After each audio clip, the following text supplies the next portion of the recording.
Ben, le plus difficile dans le cadre des euthanasies pour moi actuellement, c'est la souffrance des propriétaires. C'est quelque chose auquel je m'habitue pas facilement, de voir des gens pleurer, de voir des gens en détresse. C'est quelque chose que je trouve encore très difficile. Du côté de l'animal, avec le temps, les années, l'expérience, en général, quand je vais faire des euthanasies, j'ai vraiment l'impression de faire du bien à l'animal, de l'aider dans sa difficulté.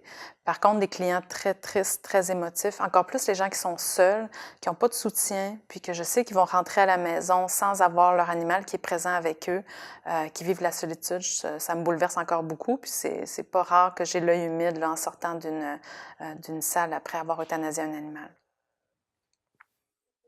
Donc, les difficultés, c'est sûr, vont varier beaucoup, encore une fois, d'une situation à l'autre. Mais par exemple, si c'est un cheval qu'on traite depuis longtemps, dont on s'est occupé, et on va, tu sais, je pense que c'est tellement important de pas penser que c'est notre faute parce que notre traitement n'a pas marché. Là, c'est pas ça qui est mais donc c'est facile de tomber sur cette piste-là dans ces circonstances. Je pense qu'il est difficile, c'est malheureusement il y a les circonstances matérielles qui font qu'on approche d'une zone d'euthanasie. Quand il y a des choses qui pourraient être faites, mais qu'en raison de ressources insuffisantes ou de facilités, on a eu tous les chevaux abandonnés là, suite aux inondations, aux feux de forêt, des choses comme ça. Donc des chevaux qu'on doit euthanasier dans ces circonstances. Je pense que ça devient beaucoup plus difficile.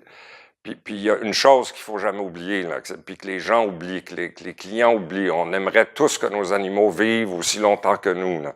Mais la vie animale n'est pas aussi longue que celle des humains. Là. Puis les gens l'oublient ça. Puis malheureusement, c'est pas, on peut pas on peut pas. Mais c'est un fait de la vie qu'avec l'urbanisation, les gens ont un peu oublié le cycle de vie qui se passe sur une ferme où est-ce que les animaux vivent moins longtemps que nous, malheureusement. Ce qui est le plus difficile, je trouve, dans mon type de pratique, quand c'est le moment de procéder à l'euthanasie des bovins, c'est surtout la remise en question de l'échec du plan thérapeutique, de ressasser, en fait, les derniers événements, puis toujours se demander est-ce que j'aurais pu faire mieux, est-ce que j'aurais pu détecter plus tôt, est-ce que j'aurais pu agir différemment. Donc, c'est principalement cette espèce de sentiment d'échec que j'ai du mal à gérer, puis qu'on apprivoise avec les années, mais qui nous tiraille toujours un peu. Sinon, un autre contexte qui est plus exceptionnel, puis heureusement, ce sera tout le contexte associé à un accident. Donc, ça pourrait être un incendie ou un accident, un trailer qui transporte des animaux pour l'abattoir qui est impliqué dans un accident, puis qu'on doit euthanasier un groupe d'animaux qui est en détresse.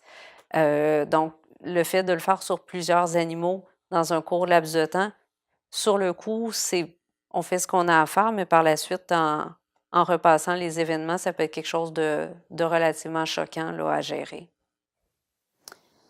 Dans tout ce qu'on a à faire, les pires décisions, le plus difficile qui du moment d'avoir une euthanasie à faire, c'est qu'on a une euthanasie de masse. C'est que là, on fait face à une situation sanitaire ou encore suite à un incendie où là, on doit euthanasier beaucoup d'animaux. Si c'est une situation d'euthanasie et qu'il n'y a pas d'alternative pour faire déménager, disons, des tuies qui doivent mettre bas parce que là, on n'a plus de mise bas et qui doivent être déménagés ailleurs, on regarde si c'est possible. Si c'est pas possible, mais il va falloir faire plusieurs euthanasies parce qu'on n'a pas de bâtiment pour garder les jeunes porcelets.